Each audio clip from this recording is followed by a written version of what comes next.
Our next topic will be gene regulation. We do this by looking at a particular example of gene regulation in prokaryotic cells, in bacteria. Before we start this topic, let's remember that you already know from the previous chapter that genes can be transcribed into RNA, and when this RNA is a messenger RNA, then will be translated into a protein. Some of these proteins are enzymes. Here in this slide, I am giving you examples of some enzymes. They play important roles in metabolic processes. Some of these enzymes are required at all times by the cell, and we are going to call these enzymes constitutive enzymes. They work 24/7. Then you have other enzymes that will be only produced when they are needed. If the cell doesn't need them, the cell will not waste energy and resources into the synthesis of those enzymes. We will call this group of enzymes inducible enzymes. They are inducible enzymes because the expression of these genes is usually off, and they need to be turned on only when they are required.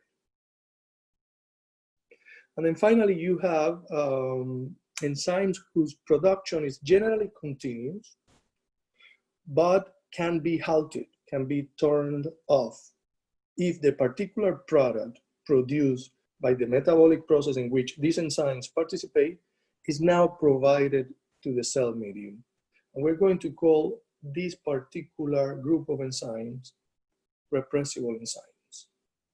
Today, we will talk just about inducible enzymes because the example that I'm bringing to the class about gene regulation is related to inducible enzymes. And to start that, let's take a look at this graph I am presenting to you now. That is showing you a process that we call catabolite repression. This graph that you see here is showing you in the y-axis bacterial density, that means the number of bacteria. And in the other axis, you're seeing here time in hours. So we are following the growth of that bacteria over time. And the bacteria is being seated in a medium that contains glucose and lactose. There are two different sources there of carbon and energy for the cell. What is going to be the strategy of that bacteria when the bacteria is placed in this medium? Well, basically it will try to use the source of carbon and energy that is easier to process. And then when that one is gone, and now the other source will be used. But that requires a process of adaptation. And that's why, you know, when the bacteria grows in a medium like this, you will see this typical diausic growth that goes, you know, through two phases of exponential growth. Diausic growth means double growth. It's caused by the presence of two sugars, like I mentioned before. In this case, you're seeing glucose and lactose on the culture growth media. And then glucose is easier for the bacterium to metabolize first.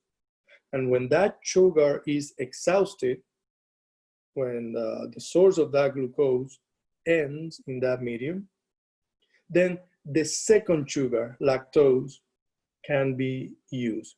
But this requires a brief adaptation, kind of like a second lag phase here, right?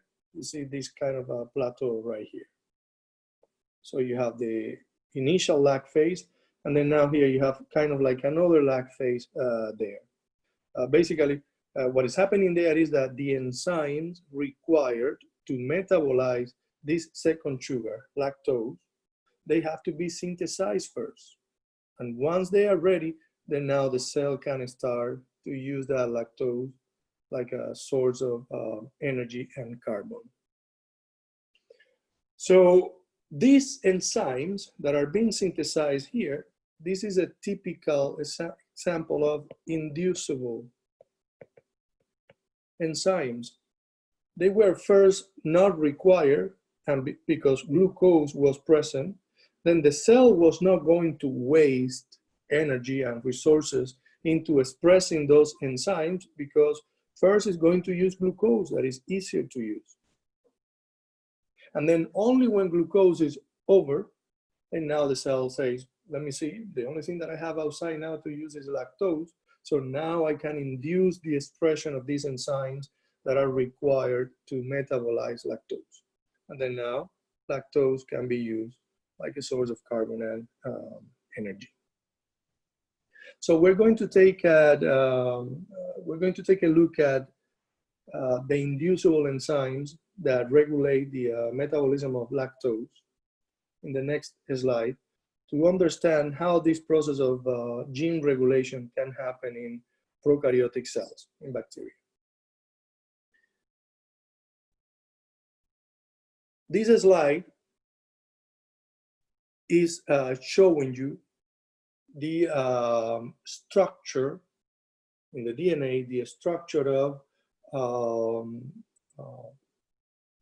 a regulation unit that we call the LAC operon. An operon is a functional unit of DNA containing several genes, all under the control of a single promoter. So this promoter that I'm showing you here is going to control several genes that are one after the other one in this section. The genes are transcribed together. They could be transcribed all together.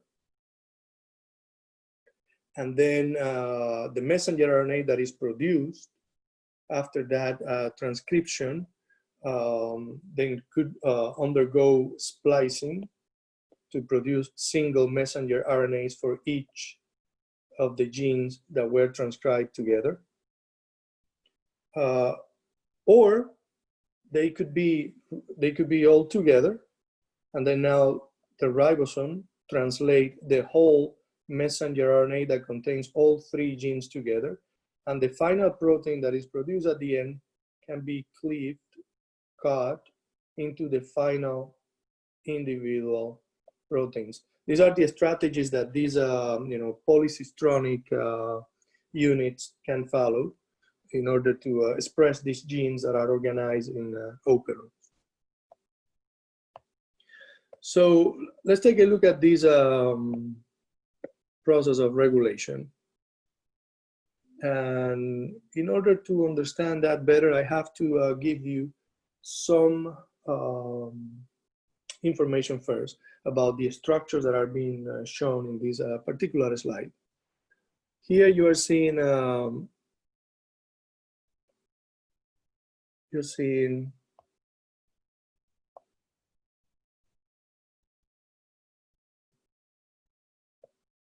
allolactose. That allolactose is represented here with these gray color triangles. And that allolactose, the function of that allolactose in the regulation of this gene is inducer. So the allolactose is the inducer. The other structure that you're looking at here is this purple color protein that is going to be called repressor. When that repressor is inactive, is not repressing the expression of these genes.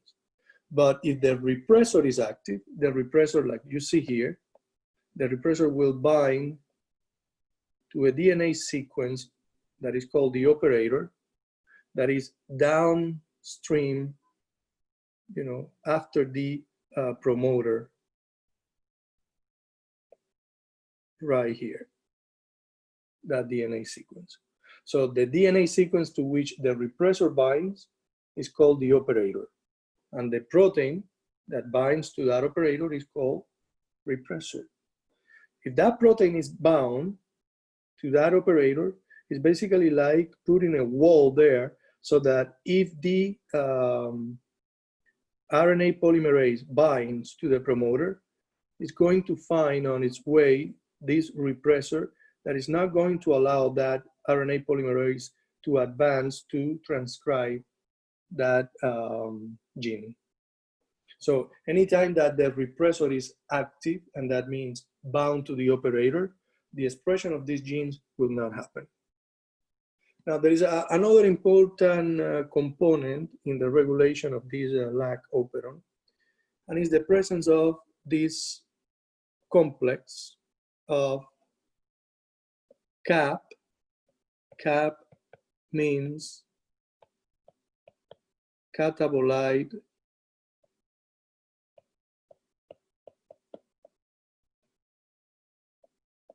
activator protein. And for that protein to be functional and to do its role in the regulation of the lac operon, it needs to have this molecule CAMP bound to it, so that now when they bind to this DNA sequence that is called the CAP side binding, that is downstream from the promoter. Remember, the promoter is where the RNA polymerase binds to start transcription. When that complex is bound here, only when that complex is bound there, this allows now the RNA polymerase to bind. And then if the repressor is inactive, like in this case, then now the RNA polymerase can advance and do the transcription. So now that you know all the components in this process of regulation of the lac operon, let's now go one by one each of these examples that you are seeing here. Let me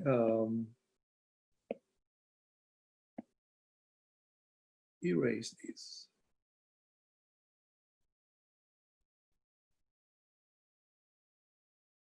So you already know from the previous slide, you already know from this previous slide that if the cell has glucose,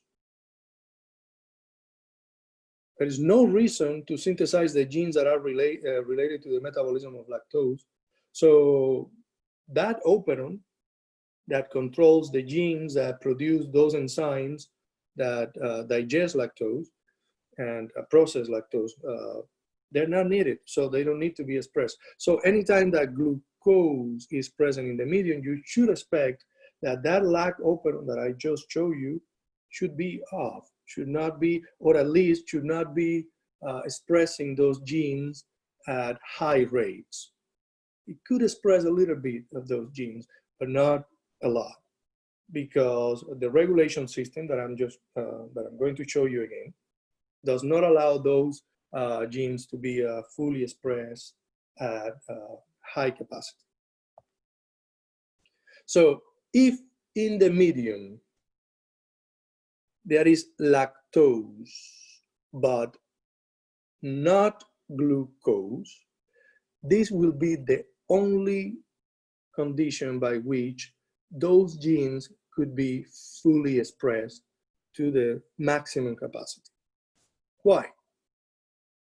If lactose is present, the lactose can go into the cell and can be transformed into allolactose.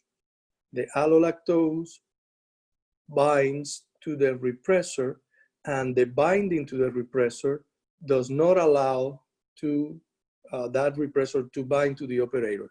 Produces a conformational change in that repressor, rendering an inactive repressor that now is not able to bind to the operator right here. Then if glucose is not present, then the levels of CAMP will be high, and this will allow that CAMP to bind to CAP and produce this complex that now can bind to the CAP site and can promote the binding of the RNA polymerase.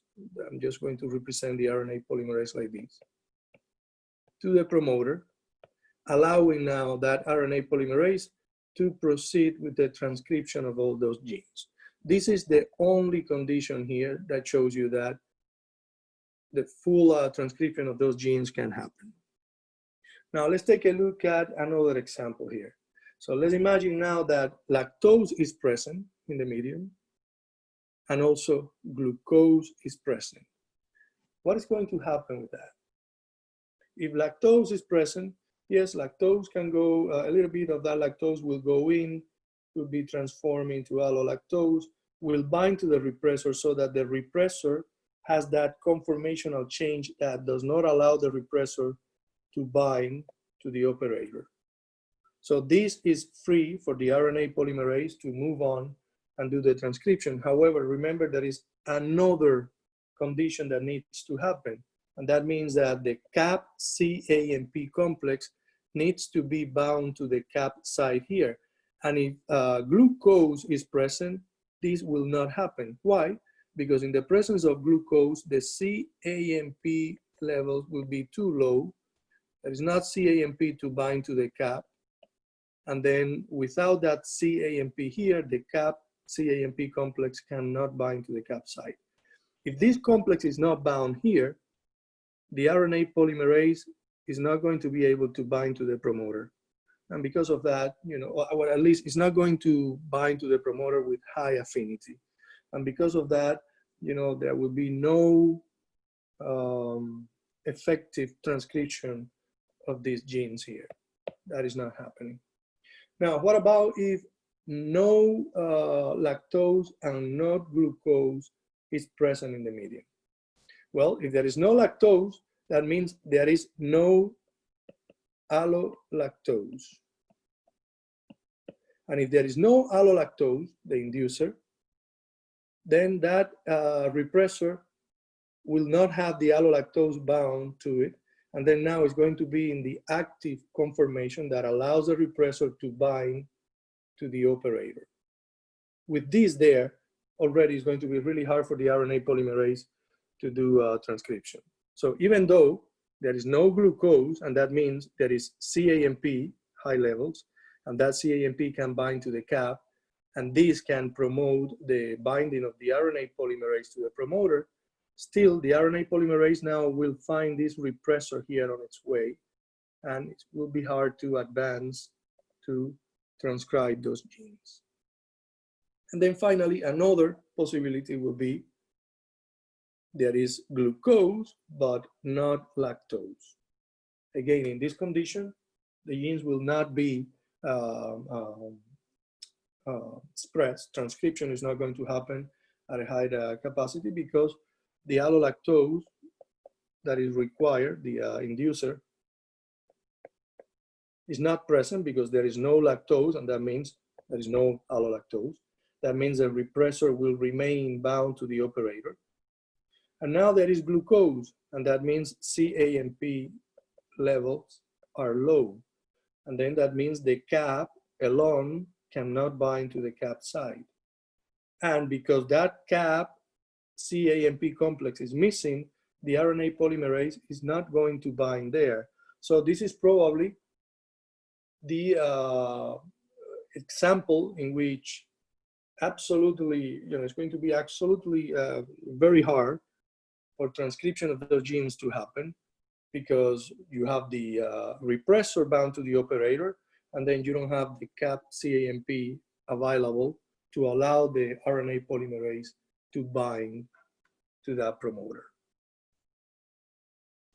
Now, I have been mentioning here how when glucose is high, CAMP is low, but then also when glucose is low, CAMP is high. Let's take a look at the system that regulates this process, that allows CAMP to be synthesized when glucose is absent. So here you have the regulation of the CAMP via the phosphotransferase system. The phosphotransferase system, also called the PTS system, is a multi-component system that involves proteins of the plasma membrane. You see here the plasma membrane, okay, a fraction of that plasma membrane. And then let's say here inside you have the cytoplasm. So, and this is the extracellular medium on the other side.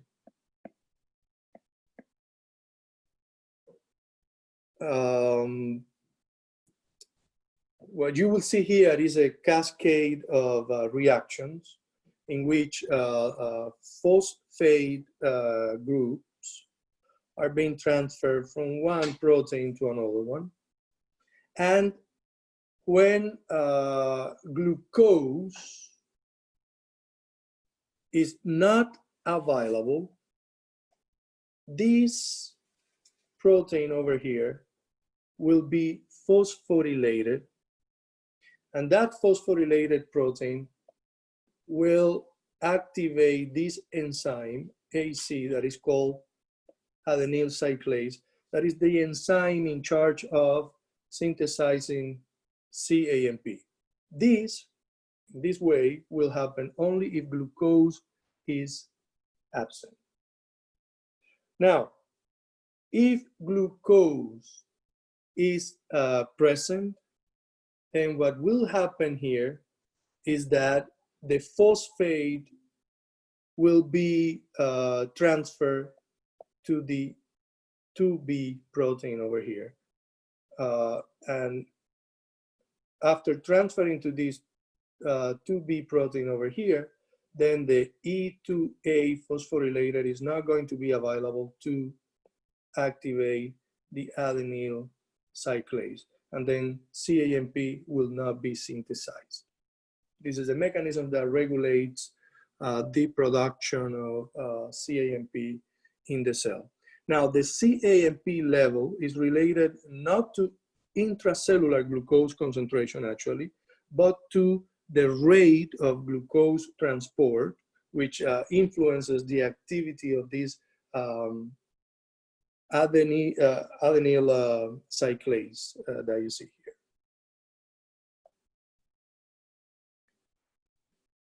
Now, in terms of eukaryotic gene regulation, this is all I'm showing you here. Remember that I'm focusing on prokaryotic cells, not so much on eukaryotic cells. If I can describe this in simple words, you know, eukaryotic regulation is way more complicated, more complex. And in many cases, we still don't understand how many genes are regulated. So for that reason, this is the only information that I will give you today about eukaryotic gene regulation.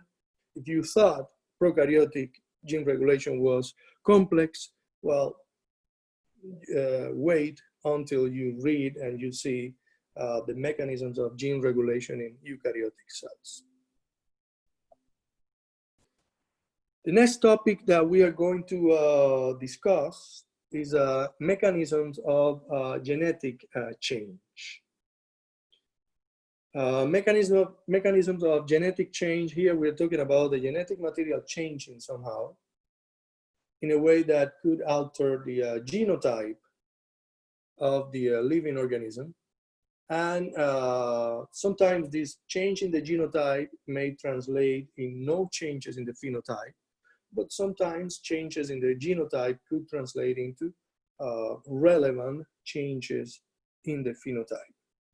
Now, the mechanisms of genetic change in bacteria can be grouped in two big groups. It could be through mutations, and there are different ways for those mutations to happen, or it could be through horizontal gene transfer. Anytime that we talk about a mutation is an alteration in the nucleotide sequence of the genome of an organism that get established after it is passed, after that mutation happens, it is passed to the next generation, and then is established in that population. On the other hand, the horizontal gene transfer, HGT, this is a mechanism that we are not going to discuss today because we have a whole laboratory class to discuss this topic of horizontal gene transfer.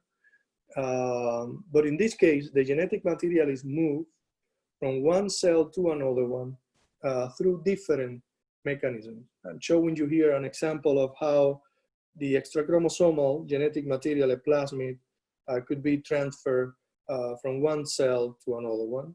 That could be, for example, a process that we call conjugation.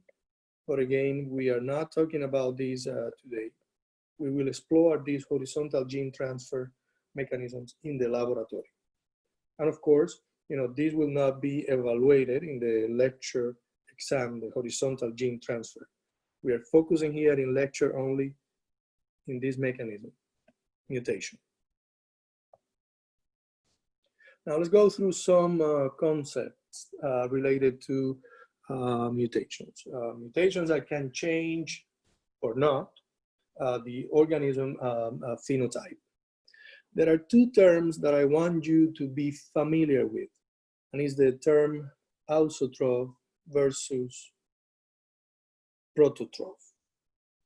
Ausotroph is a mutant with the inability to synthesize a particular organic compound that is required for growth. Like for example, if I tell you that I have this E. coli, Escherichia coli strain that is His negative, what I'm telling you there is that this particular organic compound, this particular amino acid, cannot be synthesized by this particular strain of Escherichia coli, because maybe there is a mutation in a gene that is part of the process of synthesis of this particular amino acid. And then when you have a nomenclature like this, what this is telling you is that you are in the presence of an ausotroph, E. coli ausotroph, sorry, that cannot synthesize histidine because you have this minus here. Now, in the case of a prototroph is that organism that is able to synthesize on its own all the organic compounds required for its growth. And for that reason, you do not require to add those growth factors to the medium. On the other hand, here for the ausotroph, the only way that you will allow this ausotroph to grow, for example, this particular example of E. coli is negative, is that you need to provide that amino acid histidine into the medium, because the bacteria here cannot produce it on its own. It's ausotroph to that particular amino acid. In the case of a prototroph, the prototroph can grow in what we call minimal medium. Minimal medium, that could be a glucose salt medium that is, adding to that medium just the minimal components that are required for that prototroph to grow. You need to add, some salts for the medium to be, let's say, isotonic, and some salts that are also required for the growth of that bacteria. But also importantly, you need to have that glucose here that will be the source of carbon and energy for that bacteria. With that minimal composition, this prototroph, they can grow and they can multiply and produce more bacteria. However, if you put this ausotrope here in that minimal medium, without that histidine that they cannot produce, they will die in this minimal medium. So here also you have this definition of mutants to wild type. You know, in microbiology, we call wild type the typical phenotype of a strain that is often isolated from nature. That wild type could mutate and then now produce a mutant. Like, for example, if a wild type E. coli that is a prototrope mutates, and in this case, the mutation is affecting a gene that produces a protein that is part of the synthesis of tryptophan, this particular amino acid, then we're going to call that particular mutant E. coli tryptophan negative. And that means that in any medium that you try to grow this bacteria, you will have to add tryptophan to the medium. Sometimes, you know, when you look at some of these strains, you may also see some other terms, other terminology that is used to describe other things related to the phenotype of this bacteria. Like, for example, if the bacteria has the genes that codify for resistance to an antibiotic, it could be, for example, resistant to streptomycin. You will see that then now we're going to call that bacteria E. coli tryptophan negative, but also streptomycin resistant. And it will be written like this.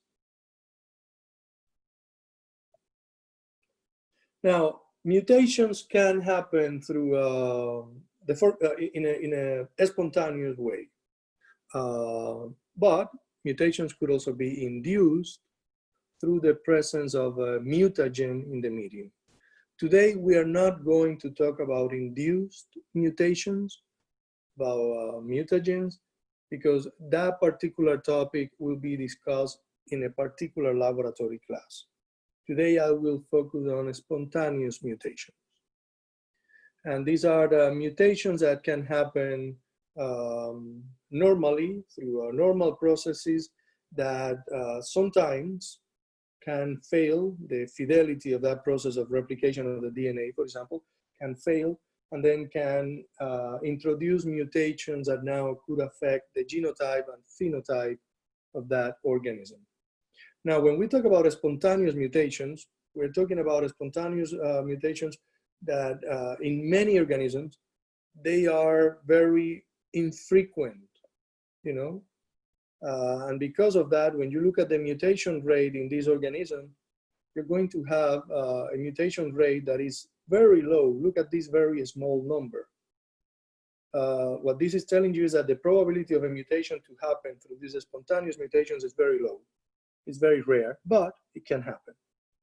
We will be in this kind of a stream here where the mutations don't happen that frequently. Now, if you look at this frequency of mutation that now is a larger number, that means mutations are more probable here. Here, you could be talking, for example, about a virus in which mutations are more frequent, more probable. Why mutations happen in viruses with a higher frequency? Well, the enzymes that lead the replication of the genome of these viruses are usually enzymes produced by the virus per se.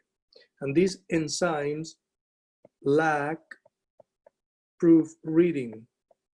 That means if the polymerase makes a mistake incorporating the wrong nucleotide, these enzymes don't have the ability to look back, remove that mistake, and place the correct nucleotide. That's something that you saw in the DNA polymerases, right? And the RNA polymerases that we describe for the prokaryotic and eukaryotic cells. These are enzymes that have this proofreading ability to correct a mistake that happened during the replication of that DNA. You know, immediately after the wrong nucleotide is added, they are able to realize that and to remove that nucleotide and now place the correct nucleotide. That doesn't happen in many viruses. And that's why you will see this high frequency of mutation showing up in these viruses. Now, some of the mutations that may happen, some of these mutations, sometimes, of course, they result in the production of a mutant, but sometimes something interesting may happen, and is that nucleotide that was changed, for example, in a particular position, at a given point, a mutation that now replaces the original nucleotide may happen, re-establishing the correct nucleotide sequence in that gene and resulting in what we call a reversion to the previous sequence, maybe the wild type sequence that was there before. We're going to call this reversion, and this will be an important concept that I want you to understand when we get to the Ames test, a test that is used to test the potential presence of mutagens. So let's take a look at spontaneous mutations, and we're going to start with a particular group of spontaneous mutations that are called base substitution. In this case, we are talking about just a point mutation, a single base that is going to be a change. It could be a mistake by the polymerase that, although it's rare, it could happen. Or it could be to exposure to some environmental factors, maybe a reactive oxygen species that can lead to these changes that now result in a base substitution. And in the case of base substitution, they can be classified in 3 specific type of mutations that we're going to call silent mutation, missense mutation, and nonsense mutation. Let's see what is the difference between each of these mutations. And we're going to start with the silent mutation. Imagine that this is the original sequence of a particular gene, and we're going to focus our attention in this particular region, these 3 nucleotides that codify for this particular codon. In the wild type, in the original sequence, this ACA, that is the minus DNA strand, will be the template to produce the complementary messenger RNA. And when that codon reaches the ribosome and is translated, UGU, if you look at the genetic code, UGU corresponds to cysteine. This is what the wild type is supposed to have in that particular position in the sequence of that protein at the end. Now let's assume that all of a sudden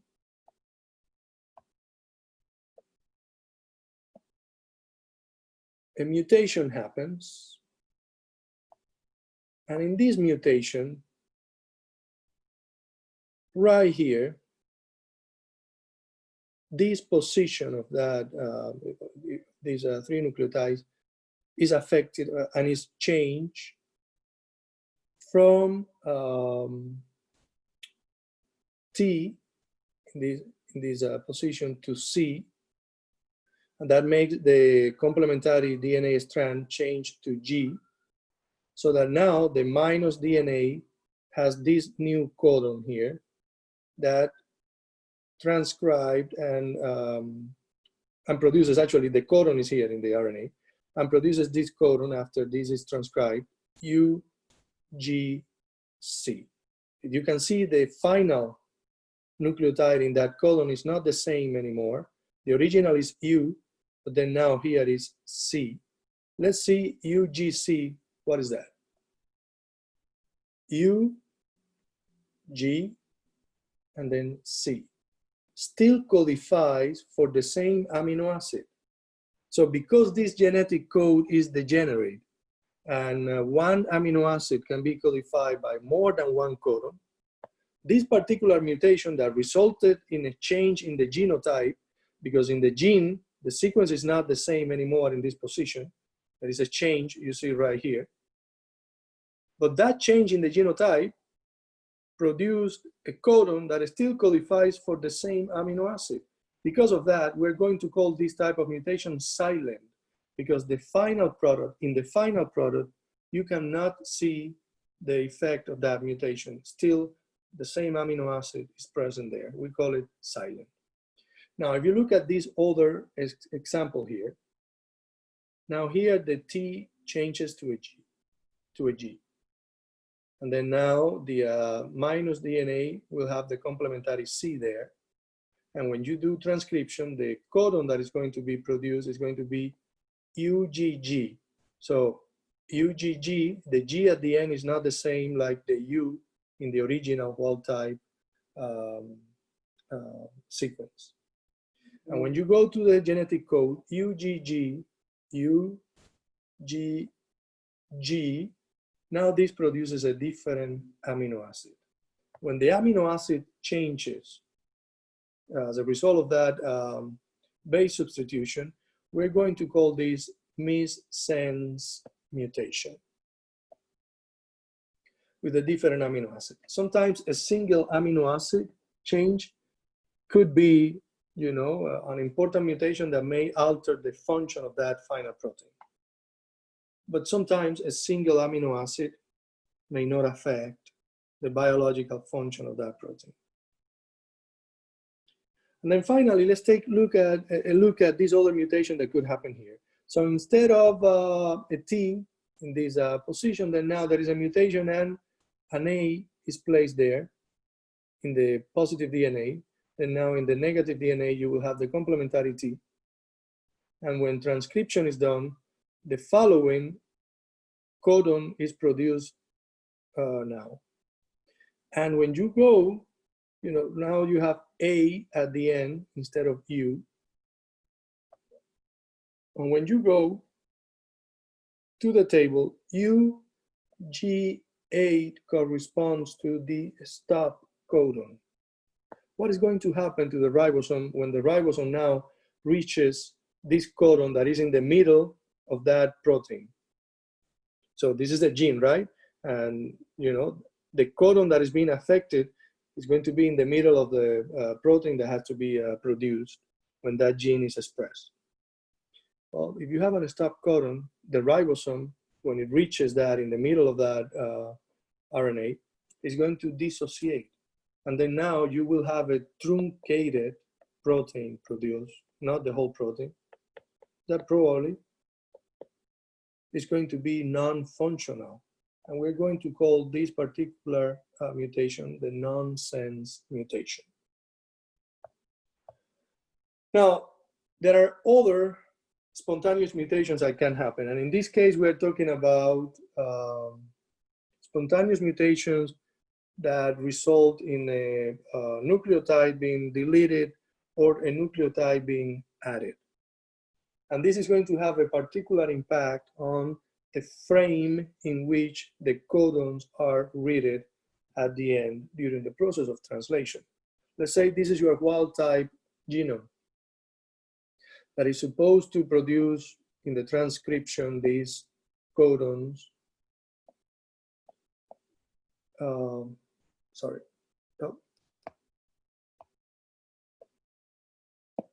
Supposed to produce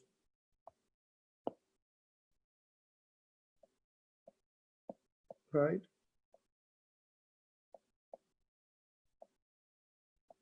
These codons. If all of a sudden, in the process of replication of the DNA, an amino acid is inserted in here, let's say, like what I'm showing you over here, what is going to happen with the sequence of codons for that particular gene? if you add a nucleotide here, then now these three are not going to be the next codons, and these three and these three. Then now everything is going to move, and the frame in which this is going to happen is going to shift, completely shift. Then now the next codon after this one will be this one. It will be this one, and then another one here with the next two nucleotides. And when you change the frame of that of those codons, then now you're going to have a completely different codon being produced in the RNA that will result in a completely different sequence of amino acids that is going to produce a sequence, who knows what, that has nothing to do with the protein that this gene has to produce.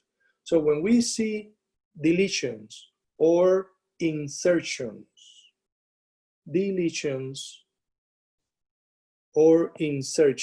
I'm saying addition there, but also insertions,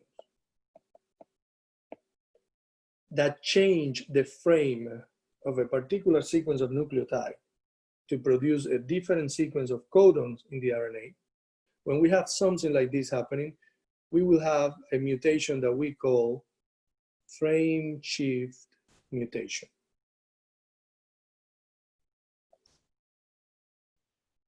Now, in this next group of slides, we are going to do, we're going to study how we can select mutants in the laboratory. And for this particular topic, I have a set of exercises that we can do in our meeting, face-to-face, where I will show you, I will show you different exercises where you can practice these laboratory procedure in which you select mutants in the laboratory. Now, why do you select mutants in the laboratory? Well, we could be interested in, in knowing the functions of some genes or the insertion of a new, sequence in the genome of that bacteria, and we want to see how that affect that bacteria and how that impact the growth of that bacteria. And these are usually experiments that are done in the laboratory to understand better the physiological characteristics of microorganisms that grow in the laboratory, to understand better metabolic pathways. So these are very useful experiments that we do in the lab. Mutants in the laboratory, they can be selected through two main strategies. You could be doing direct selection of the mutant, or you could be doing indirect selection of the mutant. Anytime that we talk about direct selection, we're talking about a selection that is going to happen in a medium, and then whoever grows directly in that medium is the mutant that we are interested in. This applies mostly to the selection of antibiotic-resistant mutants.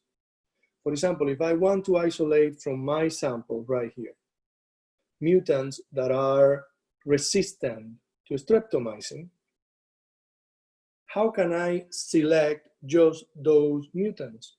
Well, if I seed that sample that contains a mixture of streptomycin resistant and streptomycin sensitive cells in a medium without the antibiotic streptomycin, all of them will grow there. There's no way for me to know who is who there, who is resistant and who is susceptible.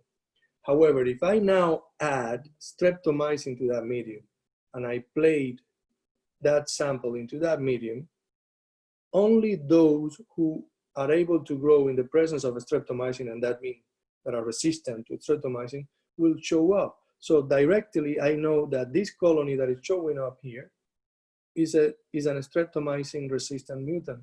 And that's a mutant that I'm interested in, let's say, and I was able to isolate that directly in this particular medium containing streptomycin. Now, if we try now to isolate autotrophs, those that cannot synthesize on their own a particular organic growth factor that is required for them to grow, and separate them from prototroph, those that can grow um, and can in a minimal medium. Remember, minimal medium is only glucose and salts. If I want to separate them, I'm not going to be able to do that using direct selection. Because if, for example, if I prepare a medium, let's say I'm interested in E. coli that is ausotroph to histidine. And then I have a sample that has prototroph here in red, and then this ausotroph to histidine in blue. If I try to plate that sample into a medium, let's say a glucose salt medium where the prototroph can grow, but then now I add the histidine so that those who are ausotroph to histidine can use it and can grow there. What is going to happen there is that both the ausotroph and the prototroph can grow there, and I'm not going to be able to differentiate them because they both are growing on that plate, producing a colony or a group of cells that have the same morphology, same color. It's impossible to distinguish them. So I need to have a different strategy to select mutants that are ausotroph to a particular growth factor. And for that, we're going to use this procedure that we call replica plating. What is that procedure? Well, let's say I have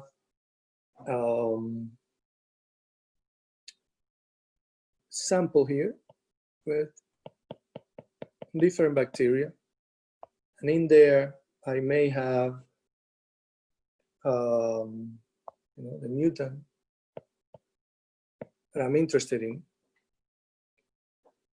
I take that sample and I plate it in a medium that I'm going to call complete medium. This is a medium that has all the factors required by any bacteria. And so in here, in this complete medium, you can grow, of course, prototroph, they can grow everywhere. And all the ausotrophs can grow in that complete medium. And then now I get there a sample of all these bacteria growing in there. And this is my master plate that has a sample of different colonies, and hopefully one of those colonies is the ausotroph that I'm looking for. So you incubate that plate, the colonies of that bacteria grow on that plate, and then now you take those colonies and you press onto the surface of this sterile velvet tissue, fabric that allows you to pick, when you press onto that sterile velvet, allows you to pick samples of each of those colonies in there. And then you're going to mark the position of that plate to make sure that then now you know who is who in that plate in terms of the position of the colonies that are left there on top of that sterile velvet. And then now I'm going to plate these bacteria that I have here. I'm going to take a sample of each of them and put it in minimal medium. Remember, minimal medium is only a glucose, salt, agar. And then now when I press onto that plate, in this minimal medium, only prototrophs can grow, because these are the only ones that can grow in this medium, because they can produce all the organic factors on their own. And then only those who cannot grow in this minimal medium, that will be the ausotrophs, those will not show up on that plate. Let's assume, for example, the bacteria in this position is missing, this one in this position is missing, this one here is missing, you know, in different positions. Then now I have to find out which of those is the bacteria that is the ausotroph that I'm looking for. And then I am going to repeat this process now with the plate. And let's say I'm interested in an ausotroph to histidine. So I'm going to add to that minimal medium, to the GSM medium, I'm going to add histidine now, plus histidine. Going to press that plate onto the sterile velvet. They have a sample of each of these colonies. And then now, I'm going to incubate that plate. I'm going to allow them to grow. And if this one that was not here first now is showing up in the presence of histidine, then now I can conclude that this is the ausotroph that I'm interested in. Let me actually do this in a simpler way for you to visualize this better. That's the scheme that you have in your test book, but let me do this in a different way here. So again, you know, I may have this sample with different bacteria. Some of them are prototroph, some of them are ausotroph. And I want to select, let's say this is also E. coli, and I'm interested in a histidine negative mutant that I want to isolate from that sample. But again, this is a complex sample that is a mixture of different ausotroph to other organic growth factors and prototroph. And then I have to isolate from this complex mixture, I have to find this mutant that I'm looking for. First thing that you are going to do is you are going to prepare a master plate with complete medium. And that master plate is a complete medium that has all the factors required for any bacteria, any ausotroph, any prototroph. So in here, everyone is going to grow. And let's say after I incubate that plate, these colonies in red show up. I'm going to give a number to each of them. 1, 2, 3, 4, 5, 6, 7, 8, and 9. Those colonies are there, and then I'm going to take that plate and I'm going to press onto the sterile velvet.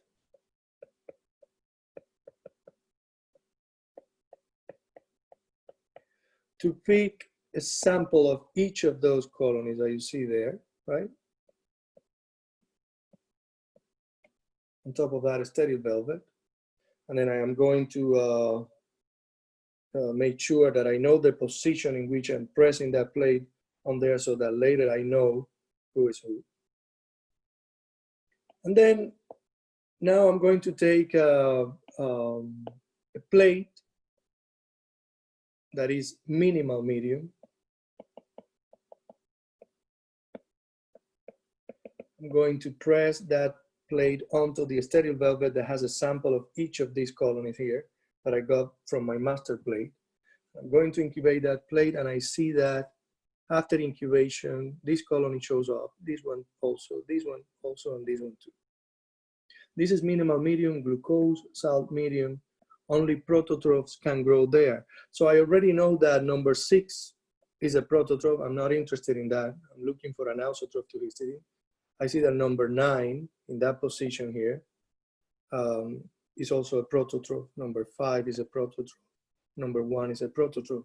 And there are 4 colonies that didn't grow there. Colony number 2, number 3, number 4, number 7, and number 8. I'm hoping that now one of them will be that ausotroph that I'm looking for. How do I know that? That's the ausotroph that I'm looking for? Well, And now I'm going to take another plate. In this case, it's going to be the minimal medium.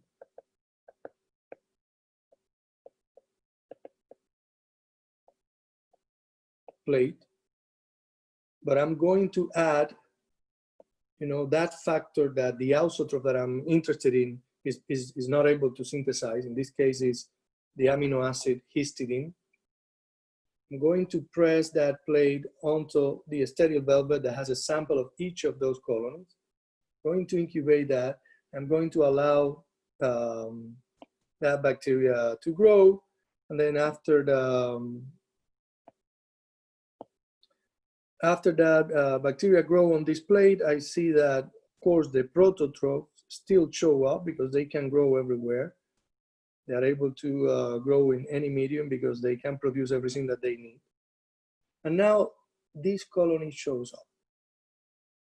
So what can I tell with this result?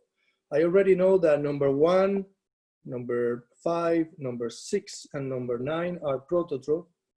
And this one that didn't show up here in minimal medium, because in minimal medium you don't have the histidine there, this one is showing up as soon as you add the histidine there in the medium. So that is telling me that the mutant that I'm interested in is this colony number 2. So with this indirect process, I was able to select this auxotrophic mutant. This kind of method, is an interesting method that,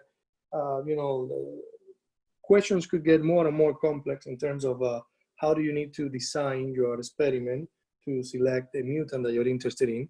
For example, you could combine direct with indirect selection by asking you to select a mutant that is auxotroph to histidine, but also is resistant to a particular antibiotic. So this could be more complex, and the exercises that I will be publishing on Blackboard will walk you through that and will give you examples of that. So be ready to take a look at those exercises that we will resolve together in the face-to-face meeting.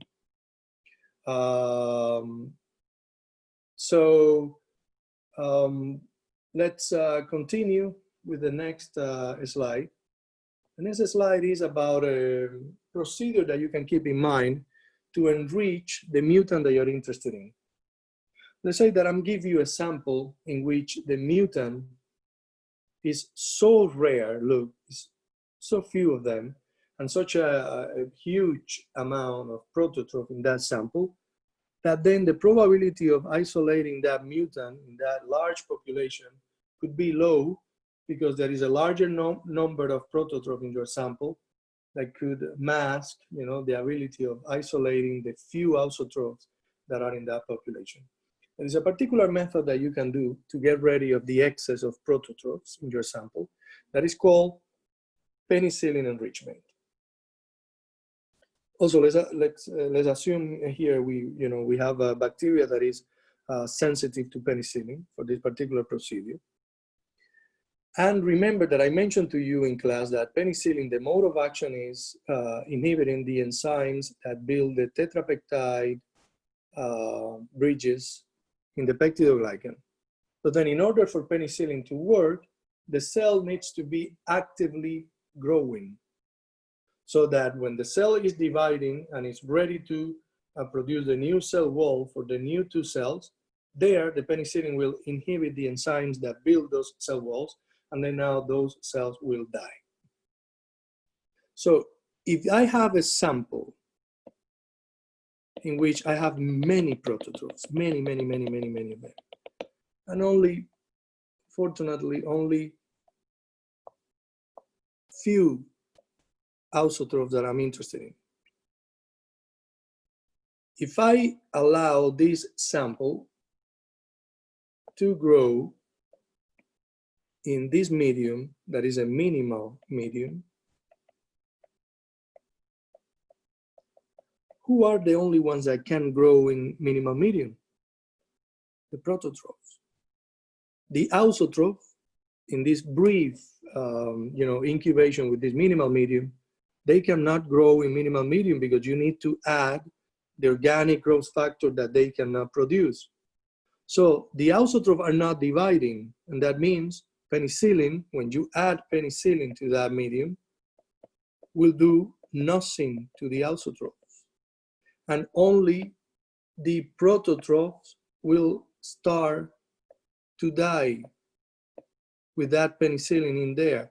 And what is this doing is, is getting ready of many of those prototrophs, so that now in that sample, when you plate that sample, there is a better chance of picking this ausotroph now on the plate and being able to isolate them. Now, after that brief process of incubation with penicillin is done, penicillinase is added, and that will inactivate that penicillin that was added in there. And then now that sample can be plated on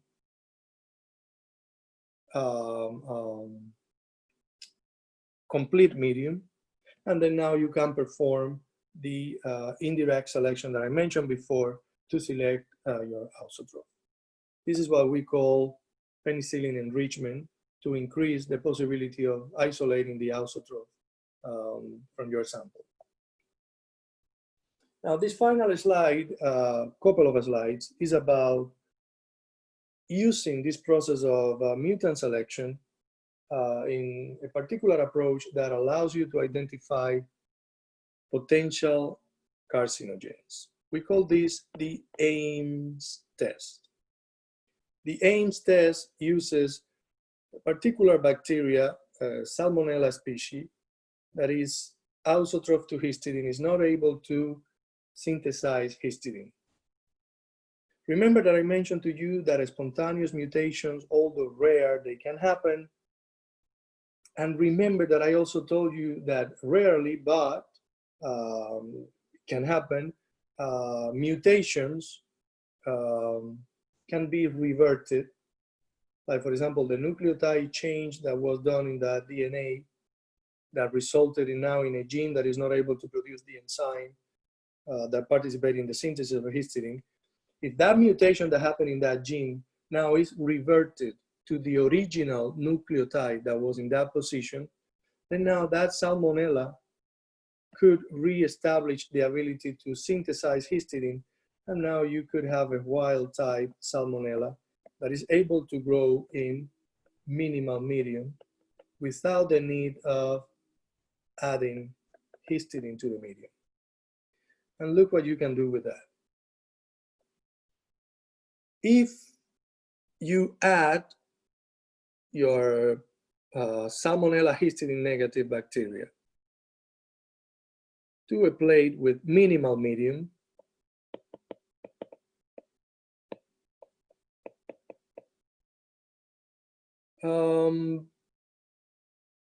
if you incubate that bacteria with a compound that cannot induce these mutations, increase the frequency of these mutations, the reversion is going to be very rare. And that's why you're going to find all of a sudden few colonies showing up in that minimal medium.